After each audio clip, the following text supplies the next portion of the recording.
Well, this is Dateline News and Conversation. The topic tonight is Canada. Who's talking about Canada? Hardly anybody. But we're going to talk about Canada tonight with my friend and colleague, Rick Walker, who is the creator and the host of Maverick News from Ottawa, Ontario, Canada. Rick, welcome back to the show. A privilege as always. Thank you for having me. Well, I have to tell you, you're one of my favorite. You're a real professional journalist. You're on your own now with Maverick News, but we always have very interesting and informed and enlightening conversations. Now, everybody who's watched us before knows how much I love Canada. My ancestors came from Quebec. I studied for 4 years in Niagara Falls on the Canadian side. And I really came to love and appreciate Canada for its people, for its resources, and for this mass territory with all kinds of different people from all over the world, including indigenous peoples. So, Rick, I got to start out tonight with this because it caused quite a stir. Not so much in Russia, but it's reported in Russia, but across Western Europe about FIFA, the World Soccer Championship. It was supposed to be in the United States, Canada, and Mexico, different venues. Mm-hmm. What was being reported here, Rick, was that there are a number of countries were indicating they did not want to go to the United States, and they were encouraging others to do the same.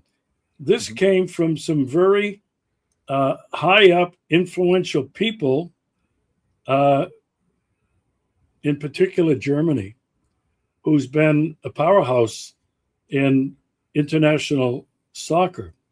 So, Rich, I don't know if you've heard anything in Canada, but what are your thoughts on this, that there is a movement, whether it'll take root or not, to move it out of the United States to Canada and Mexico? Your thoughts? Well, your message to me about that is the first I had heard anything about it. I know that many people here in Canada don't want to travel to the United States right now because of the politics in the U.S. and the threats of making Canada the 51st state. I'm laughing about it, but it is a real threat to our country. Donald Trump is serious about it. So tourism to the U.S. Among Canadians is severely down. It's hurting the U.S. economy.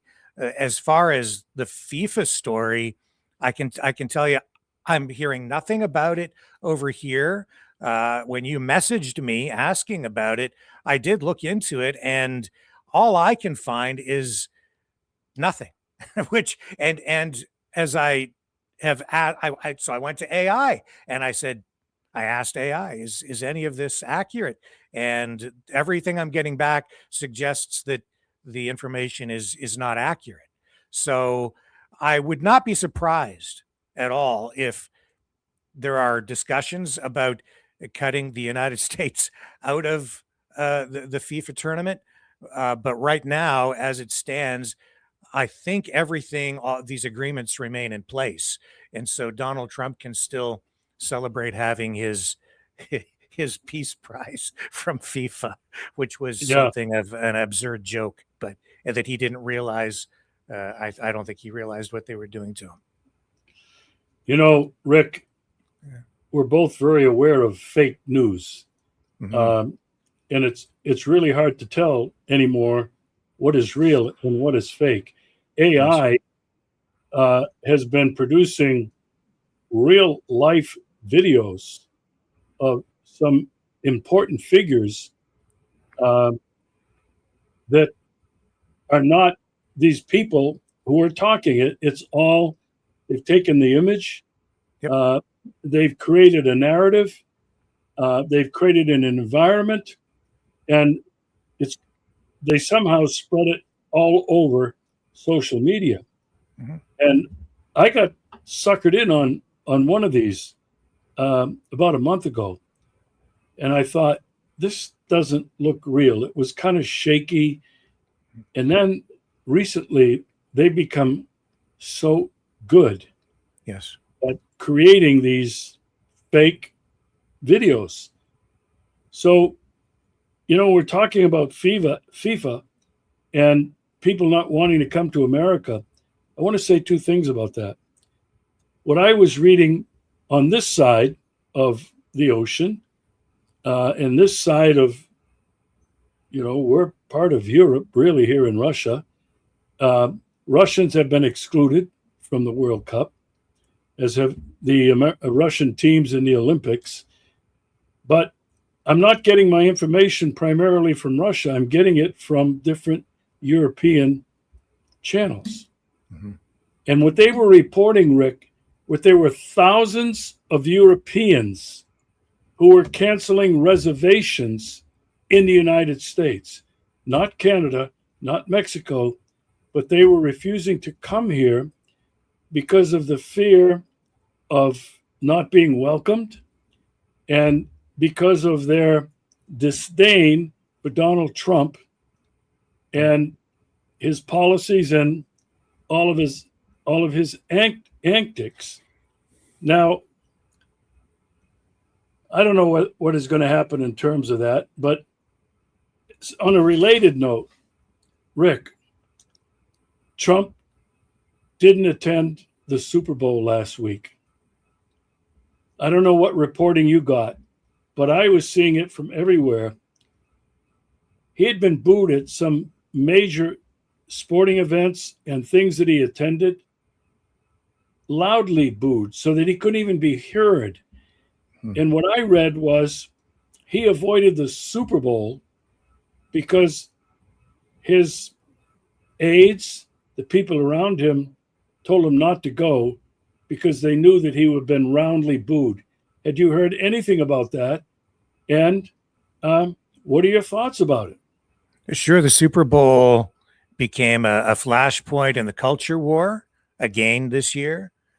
And one of the reasons Donald Trump took the position that he took is because of the halftime show, which featured Bad Bunny. And it was a rebuke in many respects to MAGA and the, I would say, the fascistic regime that is now in place in the White House. And Donald Trump doesn't dispute that. He has embraced and acknowledged the label of being a fascist. So there's no denying that, because he's saying, as he told Zoran Mamdani, the new mayor of New York, it's okay, you can call me a fascist. It's just easier that way. When Mamdani came to visit him in the Oval Office, and so Bad Bunny, his entire performance, except for a few words, where I think at the end he said "God bless America," it was all in Spanish, and so the MAGA base had a meltdown and said that Bad Bunny was giving the middle finger to America. But Bad Bunny is from Puerto Rico. This highlights the divide in American society right now. Whether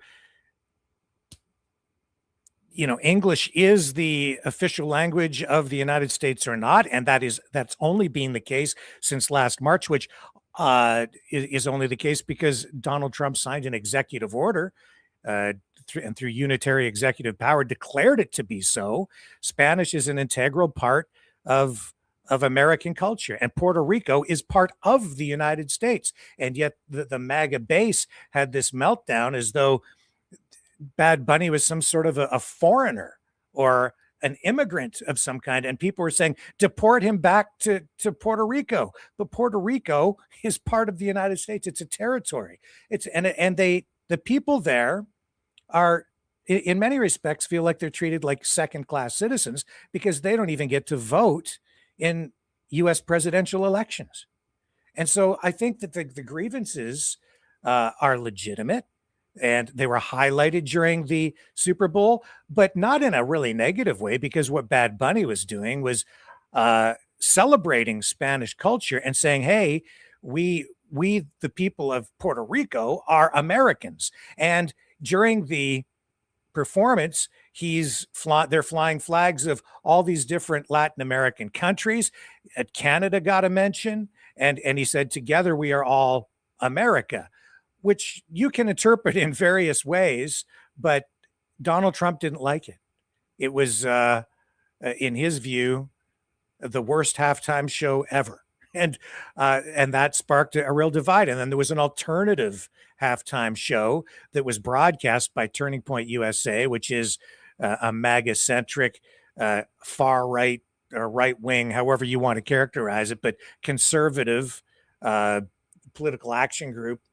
And so they ran their own competing halftime show. And again, it became this flashpoint in the American culture war.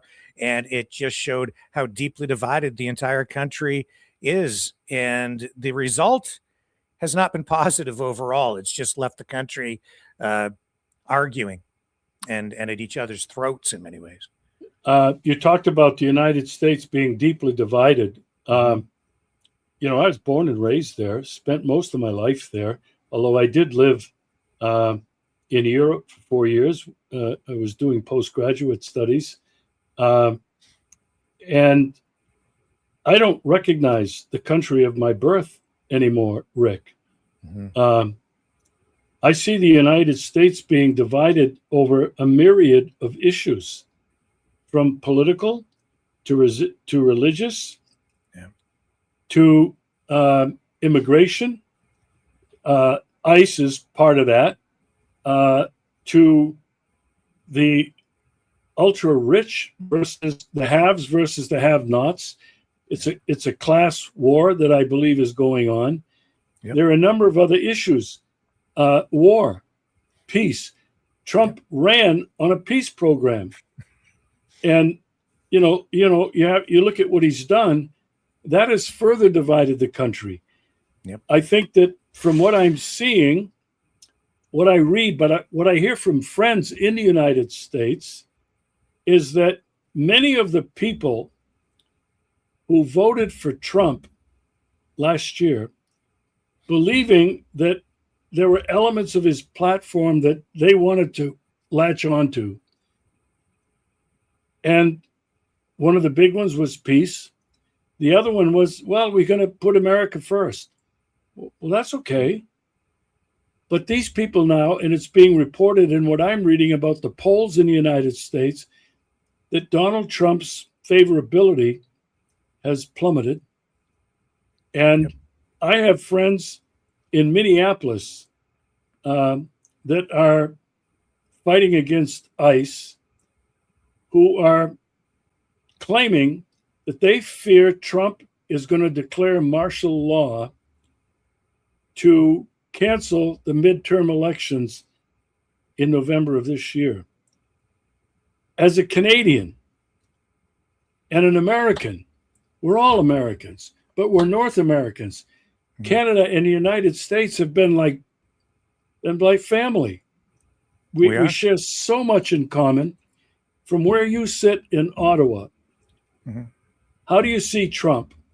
And how do you see, I don't want you to speak for other Canadians, how do you see the divide in the United States political, cultural, and religious environment? It's deep. It's dangerous. It's bringing the country literally to the brink of a civil war. We're not there yet, but this is a very real concern. It's being fought in the streets, in protests. You have ICE, which in my view is really nothing more than a militia Donald Trump's personal militia, a new police, government, paramilitary police force that he's put out into the streets. But what it really is, it's just it's his protest group that he is now armed with not only rubber bullets, mace, live ammunition, but also the law. And so they've got the force of that behind them, so they can push back against Antifa and pro-Democrat protesters, liberals, if you will, as they would characterize them.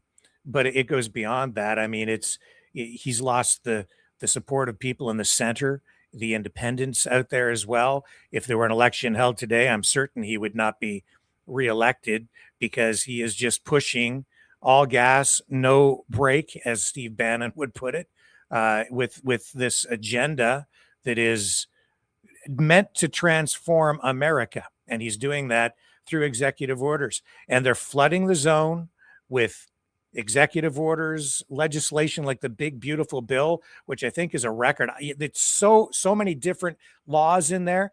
There's no way to even know what is in it. I mentioned the official language of the United States being English, for instance. The United States didn't have an official language at all. It was a misconception to believe that it was English until last March. And I was corrected just a few nights ago, and found out that this executive order had been passed declaring English to be the official language of the United States. It's only happened because Trump signed that as an executive order.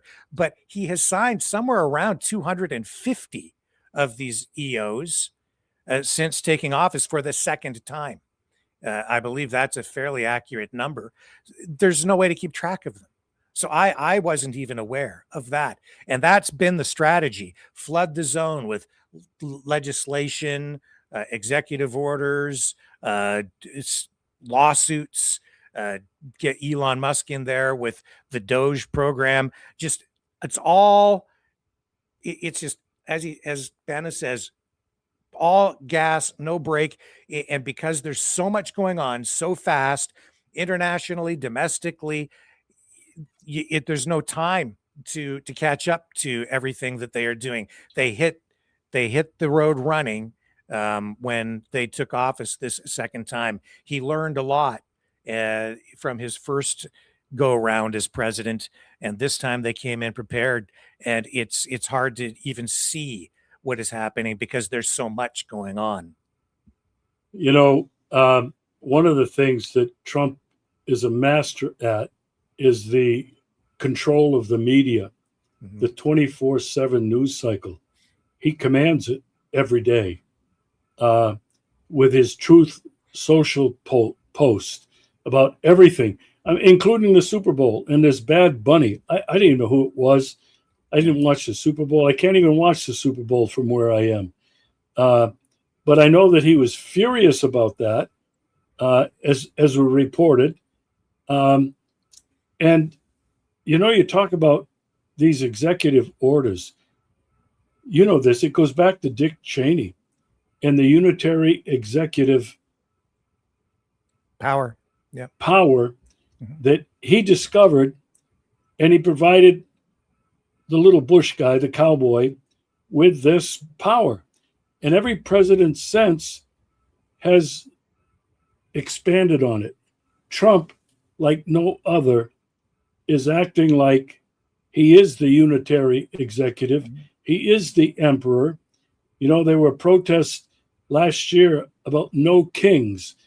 And they were referring to Trump, who really made himself the king, not just of the United States, the universe. This is how this guy is acting. Now, I'm going to share something personal. I've lost a lot of friends because of coming to Russia. I came here to try to find the truth about Russia and the Russian people.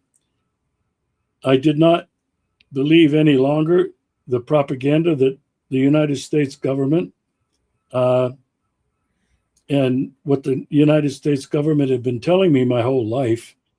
And I came here in search of the truth. And this is why I've stayed. And what I've tried to do is through my eyes and my video work, try to show whoever in America and Europe will listen what life is really like here. And I have to tell you, it just doesn't fall on deaf ears. As soon as certain words are mentioned, Russia, Putin, boom. It's like they just unplug the transmitter. They unplug the TV. They unplug the radio. They don't want to hear it. I have a classmate who is a very bright guy. I believe he belongs to the MAGA cult. He's posted publicly that Trump is one of the best presidents we've ever had. He's doing such great things for America and the world. And I challenged him. Tell me one thing that Trump has done that's great. And I listed, starting with 100% support for Israel in the genocide. He doesn't even want to talk about that. I talked about Trump's threat to make Canada the 51st state and to take Greenland. He doesn't want to talk about that. I talked about Iran and sending two of the world's largest naval armadas to Iran to put pressure on Iran. He doesn't want to talk about that. He doesn't want to talk about the United States, not Trump, but it was Obama and it was Biden who funded the coup in 2014 in Ukraine. He doesn't want to talk about that. He doesn't want to talk about Trump, who is trying to mediate peace in Ukraine when Trump is a direct participant. I mean, these are facts. And I'm mentioning this because this was a guy that I like and I still do and I still respect. But I think he's an example of maybe what most Americans and certainly Europeans are like. They cannot see through the fog of Trump, the fog of whatever's going on in Europe. But Rick, for me, it's really scary. I really likened it to, like, drinking a Kool-Aid. Jim Jones and all those people who died, who were cultists. They believed in the cult of this Jim Jones. And this is very frightening to me to see it happening in the United States. But my follow-up question is, Rick, do you see the same thing happening across Canada? Oh, yeah. We have Maple MAGA up here. Well, and I have to confess that there was a time when I viewed Donald Trump as potentially a positive force for the world, because I saw him as someone who was supposed to be conservative and all about smaller government, maybe less regulation. I'm more of a free market guy, so I thought there would be, more of an emphasis on those sorts of things. But what has come to pass is all the warnings about Donald Trump have really come true. And so we have this authoritarian in the White House. And it is scary, Regis, because Donald Trump is acting like a global bully. He's going around and putting economic pressure on countries, using economic warfare through tariffs to exert really force and affect fifth generation warfare, essentially, on countries from Venezuela to Greenland. I mean, it's been so disruptive. It has been a rupture, as our Prime Minister, Mark Carney, has said, to the point where we have NATO troops moving into Greenland to defend Greenland potentially against the United States invading. It's crazy stuff. And it's completely unnecessary because the United States could have anything it wants in Greenland anyway. If they want more of a military presence there, Greenland would just let them. They were already there to begin with. It's kind of the same situation with Canada. You want more trade, we do more trade. But Trump has flipped everything upside down. It's just complete greed and corruption with his regime or administration. And case in point, this bridge between Windsor and Detroit, where it's an international bridge crossing, a new bridge, the Gordie Howe Bridge, named after a famous Canadian hockey star, Gordie Howe, who played for the Detroit Red Wings. So it's a perfect name because it bridges Canada with the United States, the name. It's a bridge that has been in the works for decades. Back in 2017, Trump stood up and praised it. Canada paid for the entire thing to the tune of $4.7 billion US, so about close to 6 billion Canadian, completely paid for the whole thing. It includes both Canadian and US steel in the construction.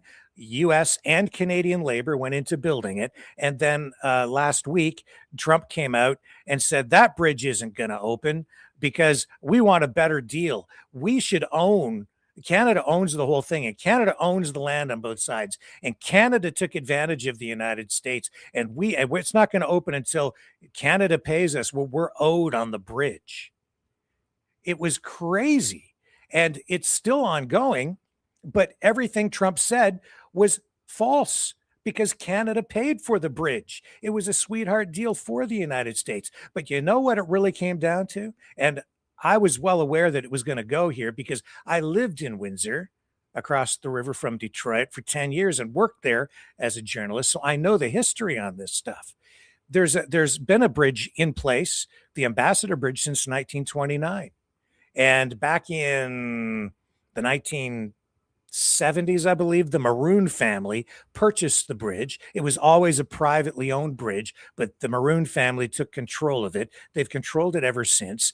And it's now close to 100 years old, that bridge. That's why a new bridge is needed to provide something up to date. But they have engaged in all kinds of lobbying, political donations, lawfare to try to prevent the construction and opening of a competing bridge, because when that other bridge opens, they will lose billions of dollars in toll revenues every year, because the auto industry ships car parts and automobiles back and forth across the border there, along with all kinds of other goods to keep both the U.S. and Canadian economies going.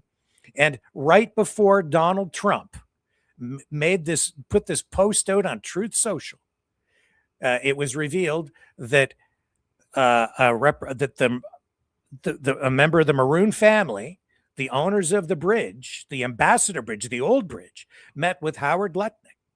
Was it Lutnick? Or I believe it was Howard Lutnick. Yes. Who's one of Trump's main advisors on the economy, and had a meeting with him. And then Trump came out after that and posted this on Truth Social saying, I'm not going to let that bridge open. We need a better deal. It's all about corruption. And now it looks like there's going to be an investigation to find out exactly what happened in that meeting with Matt, I think it was Matty Maroon, the son of the original owner, who now controls the bridge over Windsor, Detroit, the Ambassador Bridge. This is all about corruption. It's like it's Trump and his oligarch friends and the Maroon family, big donors to the Republican Party and to MAGA, to Trump directly. They've even taken out in the past television advertisements to try to block the construction of the new bridge. And they took out an ad directly aimed at Donald Trump in the past, appealing to him to stop the construction of the new Gordie Howe Bridge. And everything Trump said in his post was false. It's like he had forgotten that he went back in 2017 and stood up with our then other Canadian Prime Minister of the time and said that this was going to be a great thing for both economies. And now it's a complete 180-degree turn on this. And you can clearly see why. It's all about the money. Well, and the corruption. Well, it is corruption. It is the money. And when you look at who his two delegates are to the Middle East and to Russia, are his son-in-law, Kushner. Jared Kushner, and his previous real estate buddy, Steve Witkoff. They're shysters. They're real estate maggots.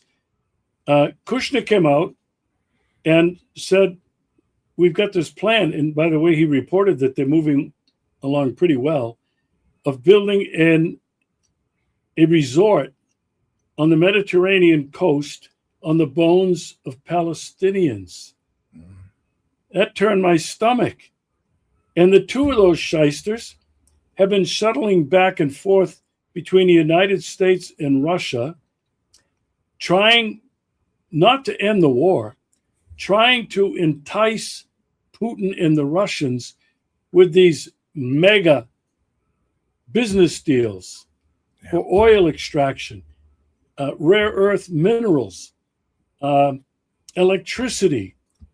And what's really noticeable is Putin meets with them, they shake, they get a photo op, they meet for 2 or 3 hours. In the end, the readout says, well, there was no decision whatsoever. But Putin is still insisting, before anything changes, our basic security needs need to be addressed. They are never addressed. And so, Rick, what this is an incredible show, a distraction from what is really going on. And as you pointed out, what is going on is theft.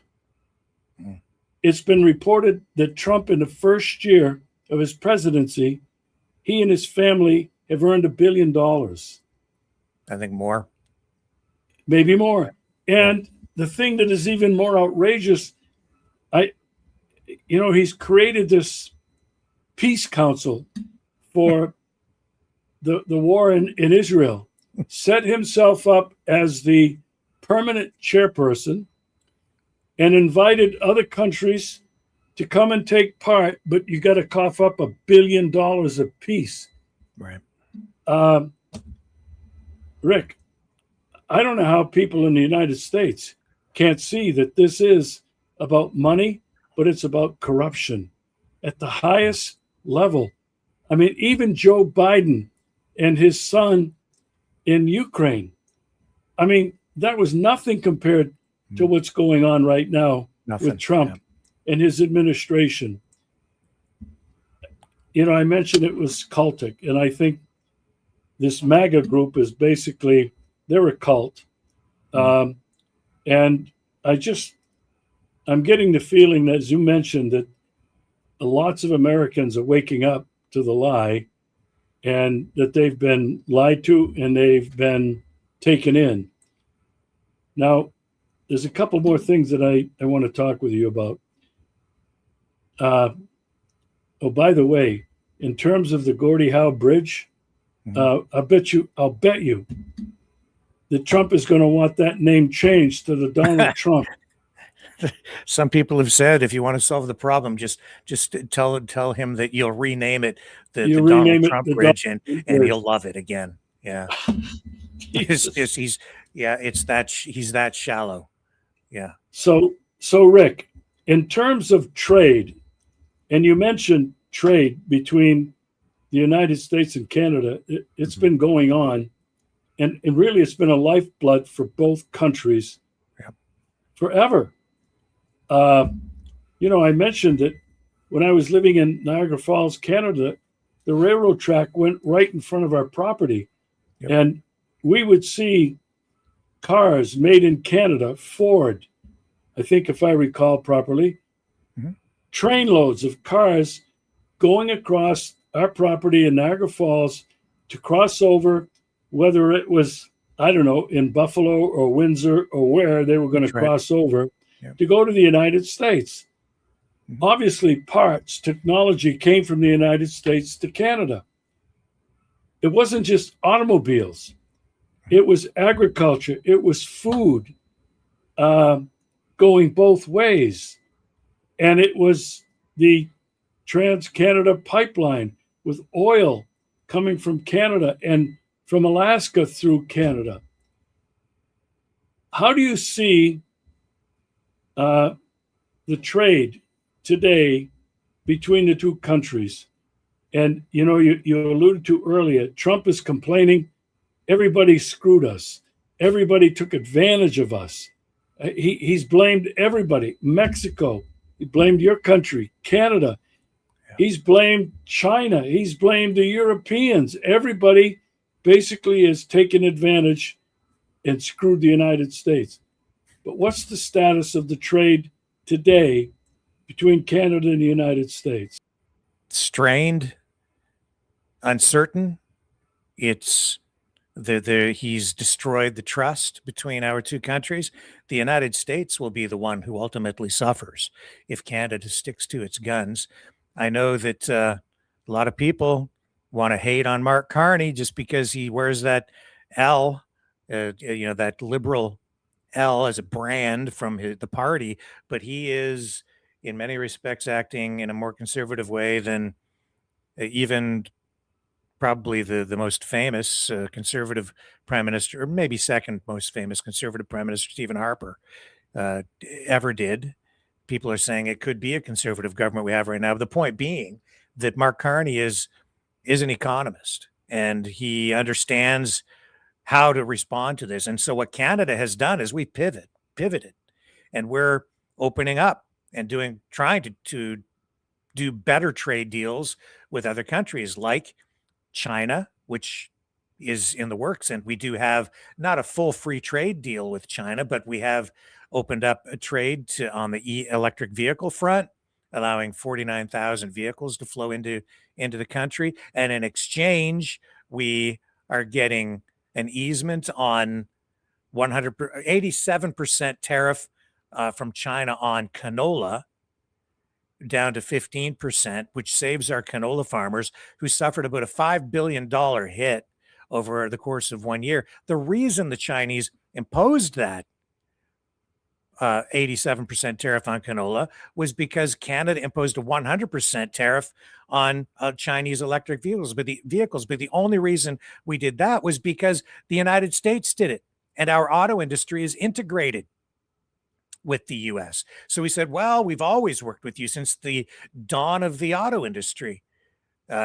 Ford City in Windsor, and the Ford Motor Company over in Detroit. We've always traded. We developed the industry together. So of course we're going to work with you, and so we'll put 100% tariff on Chinese EVs as well to protect the North American auto industry in conjunction with you. But then Trump comes along and says, well, we're going to impose tariffs on Canada, and we want all of your auto factories to move to the United States. And so we're not going to lift these tariffs until we get them all to move down here. So we're taking the entire auto industry because you've screwed us over. Well, that's, of course, a massive threat to Canada, both our sovereignty because of our economy, because that industry alone in Canada is worth about $15-16 billion a year. Most of that focused right in my area here in Ontario. So it's a major driver for the economy. And so why would we keep the tariff on the Chinese EVs if Trump is just going to take our auto plants anyway?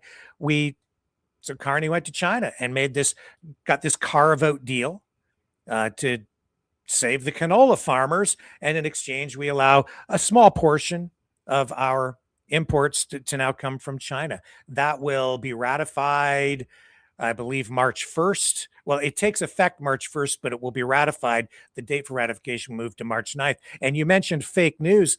I don't understand exactly who's behind it or why, but there's all this fake news out there right now saying that the canola deal is off, and the Chinese are going to keep the tariffs on the canola. And it's only because the date for ratification over in China has been moved to the 9th of March. But the deal is still on.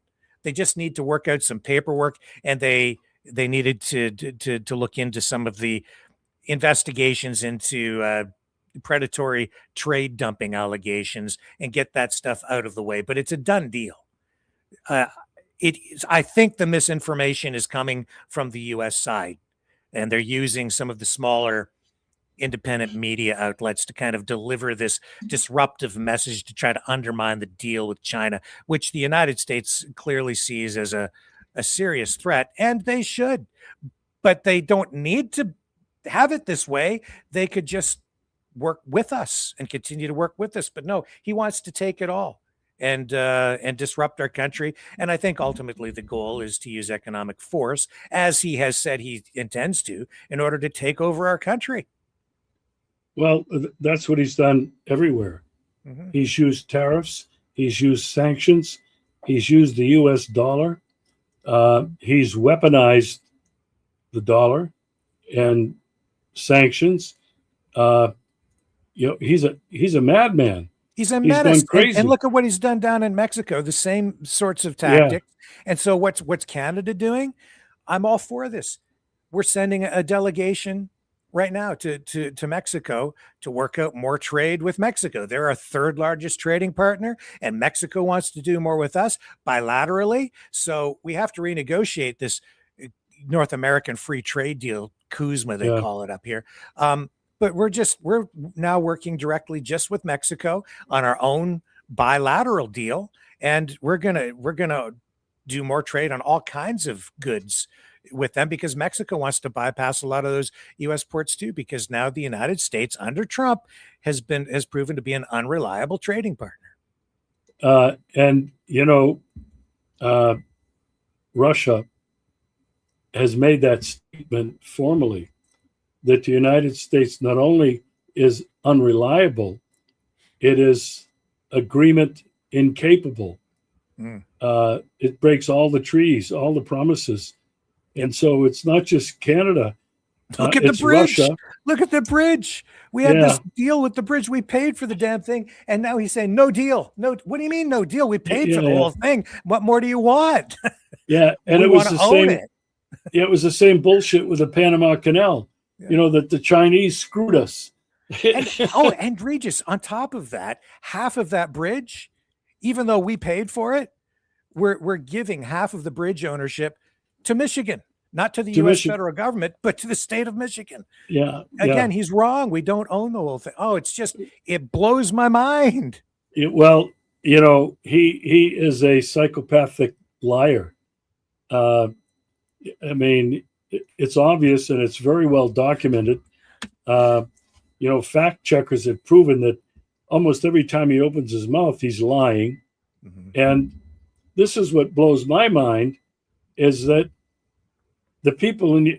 not enough people in the United States either are aware of it or are willing or capable to do something about it. If they're waiting for another election, good night. That's been proven. It doesn't change anything. I want to come back to your new Prime Minister, Mark Carney. He created quite an impression at Davos, the World Economic Forum, last year in Switzerland.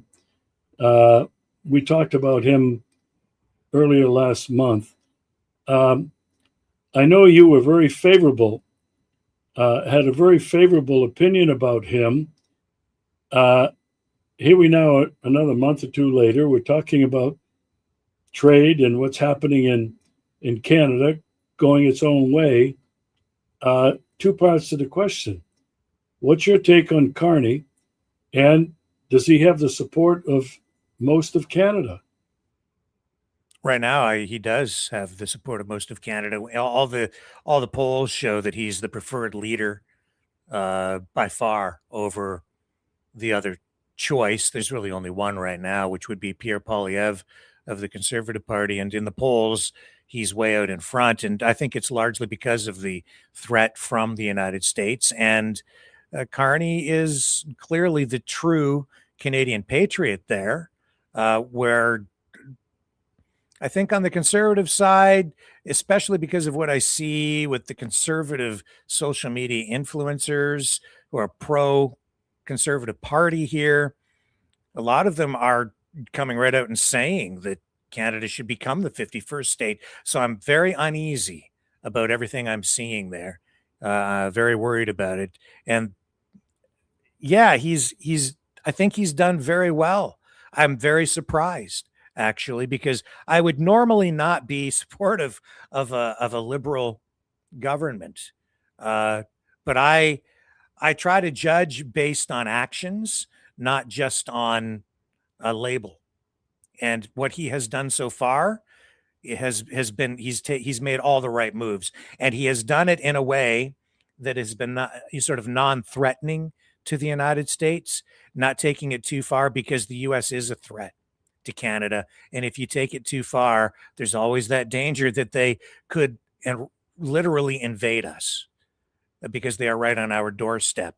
Give them the justification or the reason, and it could actually happen. And while some people may poo-poo that and say, "Oh, that will never happen," no, it's a very real threat right now. And there are some people on the U.S. side in the MAGA sphere who I think would like to do it, and there are some people up here in Canada who would like to see it happen. And that is, I think, also what's in play out in Alberta right now, where this separatist movement seems to be gaining more momentum with, in my view, falsehoods and even sometimes outright lies to the public.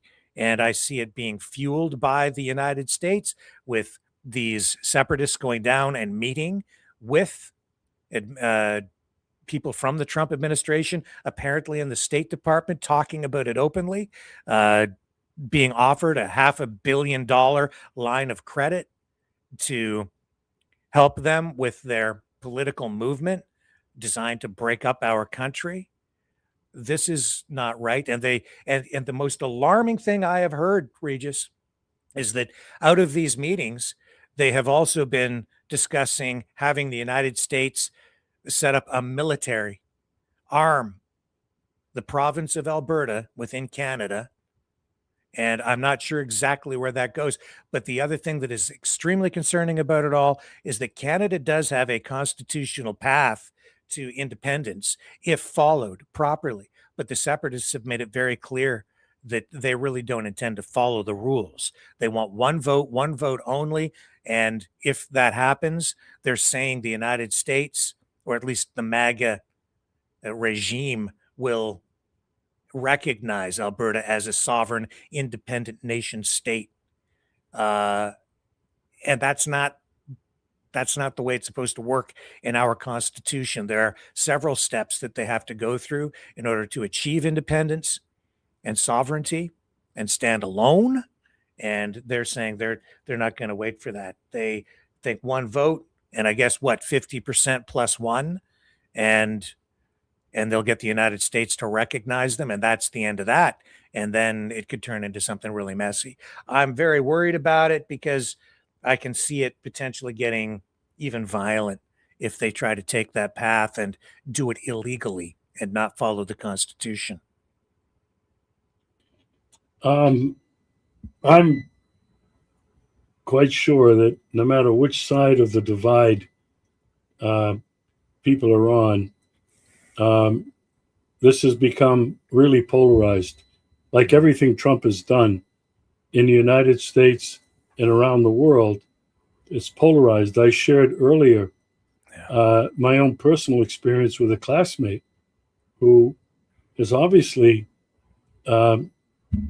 he drank the Kool-Aid. I mean, he thinks Trump is the greatest president ever. He's making America great.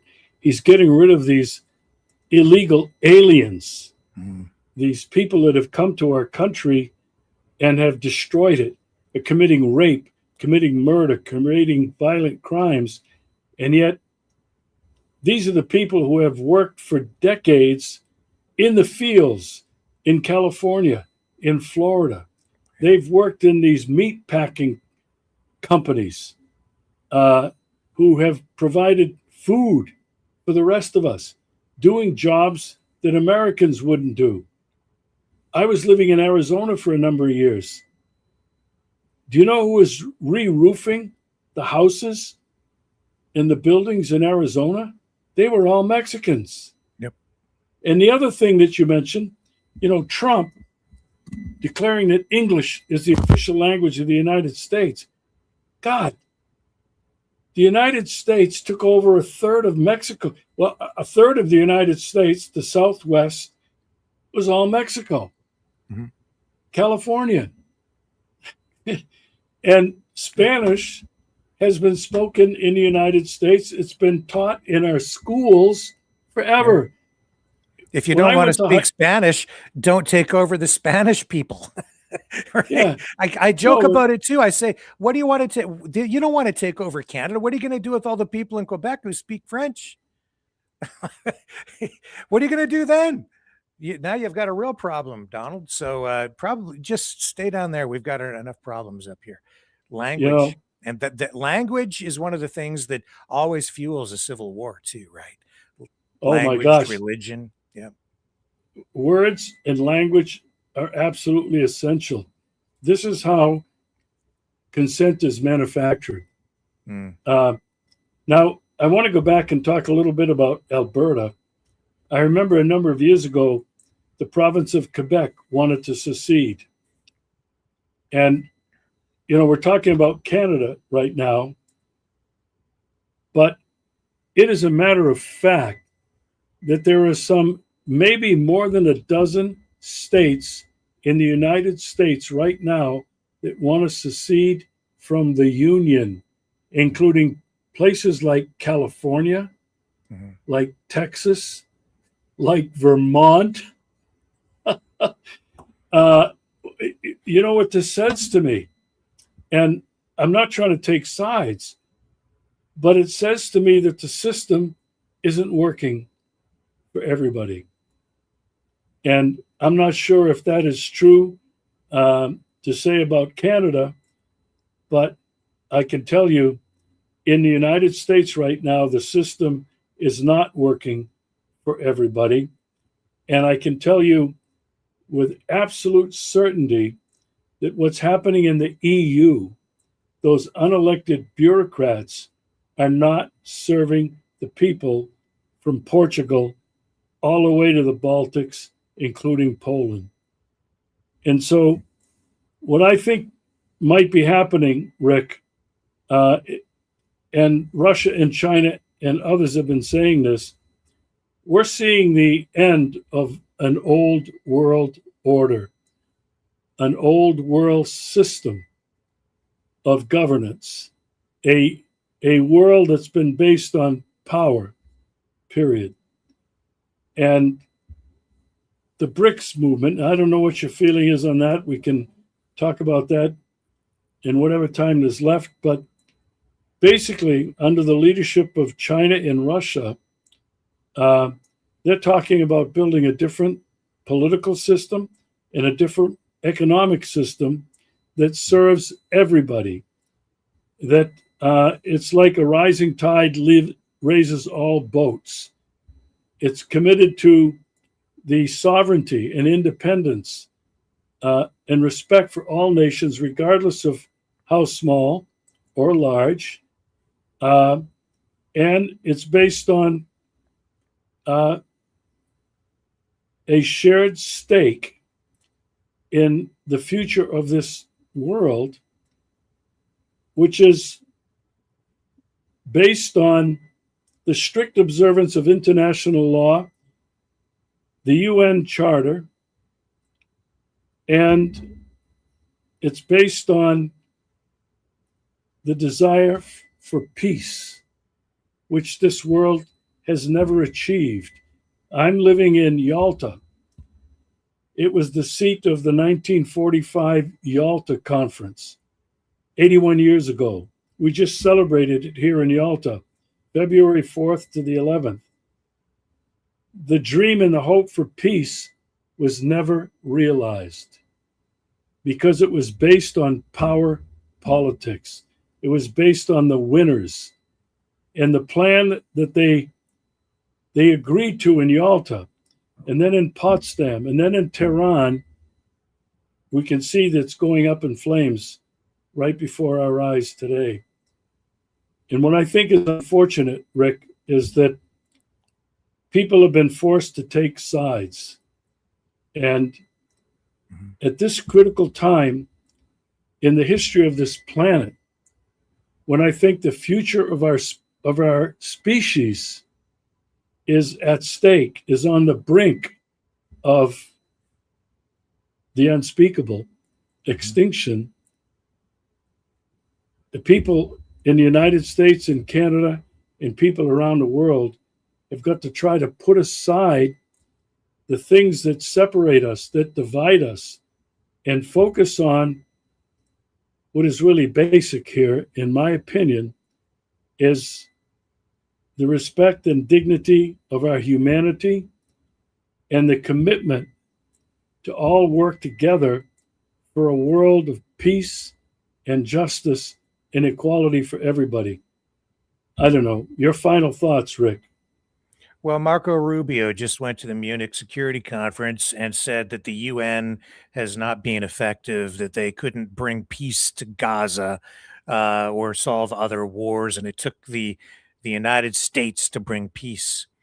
And yet he left out the important part that I think Mark Carney actually addressed in his speech at the World Economic Forum in Davos, which is that the rules-based international order since World War II has always been partially false. And the falsehood is that the great powers have always had a veto and an exemption, a veto to say no to things that the UN, other countries around the world have voted in favor of, and they can just say, no, we don't want that because it's not in our interest, says the great powers, and they are exempt from accountability so that when they take actions like, oh, I don't know, kidnapping the leader of Venezuela and blowing up boats without giving the people they're killing due process legally and seizing boats on the high seas like a bunch of pirates,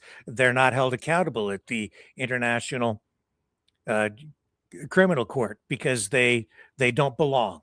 And so they're not held accountable. And who's going to do anything when they have nukes? And so the real truth that Marco Rubio didn't really reveal or acknowledge is that the reason the rules-based international order never properly worked is because of great powers like the United States exempting themselves from accountability and vetoing a lot of the things that other countries around the world have voted in favor of in order to preserve the sovereignty and the independence of nation states and to protect people and weaker nations. And so that is where the power dynamic really comes into play. And that's why it has been a case where might has made right, even in the face of what was supposed to be a rules-based international order. And so hopefully what we're going to get out of this restructuring geopolitically around the world is something that is fairer and more just and results in heightened security or better security and stability for all countries around the world through peace, through trade deals that people can rely on, because when a country makes a trade deal, you can go to the bank on that and make sure, and you know that it's going to hold true. It won't be somebody like Donald Trump signing a deal in 2017 and then tearing it up in 2026. So yeah, I think that all of this in the end can be a very positive force. This change. People are afraid of the new world order. I'm not sure ultimately what it's going to look like, Regis, but in the end, I think maybe it could end up being a very good thing for humanity, and it may lead to, hopefully, peace. Yeah. My own view is at my age, I'm living through probably the most critical period in the history of the human species. There's so much that's at stake. I'm enjoying the ride. I'm troubled by the threats and the lack of stability around the world. I'm really very upset with the killing, indiscriminate killing and genocide that's happening in Israel, in Gaza and the West Bank, and with the complete support of the United States. I'm really very worried about other flashpoints from the Middle East to Ukraine to Taiwan that could end life as we know it on the planet. But what I like to believe is that there is an emerging new vision. It's already here. It's a multipolar world. It's an anti-imperialist era. It's an anti-unipolar world, an anti-hegemonic world that the United States and its partners in the UK and across Europe are trying to preserve something they've owned for the last 500 or 600 years. Rick, can't thank you enough. This conversation has already generated quite a bit of discussion from some of our followers in the comments here. And I think it's really important. I think it's important to make people uncomfortable. That isn't trying to convince people to one way or another, but when people are uncomfortable, they tend to be shaken in their hard and souled beliefs about things that are no longer important. Rick, thank you, my friend. Always a pleasure. Privilege is mine, as always.